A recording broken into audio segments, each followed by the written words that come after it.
मुंबई शहराला लागून असलेल्या ठाणे जिल्ह्यातील दुर्गम भागात पावसाळ्यात नैसर्गिक आपत्ती ओढवल्यास सक्षम संपर्क यंत्रणेअभावी प्रशासकीय यंत्रणातील समन्वय आणि मदत कार्यास अडचणी निर्माण होत आहेत। यावर उपाय म्हणून शासकीय यंत्रणेशी संपर्कात राहण्यासाठी 10 ठिकाणी सॅटेलाइट फोन तैनात करण्यात आलेत। त्यामुळे यंदा आपत्ती काळातही जिल्ह्यातील दुर्गम भागातील यंत्रणांच्या संपर्कात राहणार आहेत।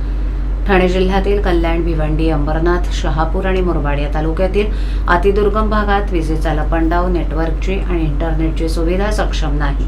त्यामुळे मोबाईल अथवा दूरध्वनी सुविधांमध्ये अनेक अडचणी येतात। पावसाळ्यात नैसर्गिक अथवा मानवनिर्मित आपत्तीच्या काळात आपदग्रस्तांपर्यंत तातडीने मदत पोहोचवण्यासोबतच तेथील तहसील कार्यालयास मुख्यालयातून संपर्क साधण्यास आणि परिस्थितीचा आढावा घेण्यासाठी अनंत अडचणींचा सामना जिल्हा प्रशासनाला आणि आपत्ती व्यवस्थापन विभागाला येतात। त्यामुळे यंदा आपत्तीच्या काळात शासकीय यंत्रणेशी संपर्क व्हावा यासाठी सॅटेलाइट फोन वापरण्याचा निर्णय घेण्यात आला। त्यानुसार मुख्यालयासह तहसीलदार कार्यालय आणि नगर परिषद अशा 10 ठिकाणी सॅटेलाइट फोनची सुविधा तैनात करण्यात आली। ठाणे जिल्ह्याच्या कार्यक्षेत्रात पावसाळ्यातील किंवा इतर नैसर्गिक आपत्तीप्रसंगी तेथील लोकांना तातडीने मदत देण्यासाठी शासकीय यंत्रणांचा आपापसात समन्वय महत्त्वाचा असतो।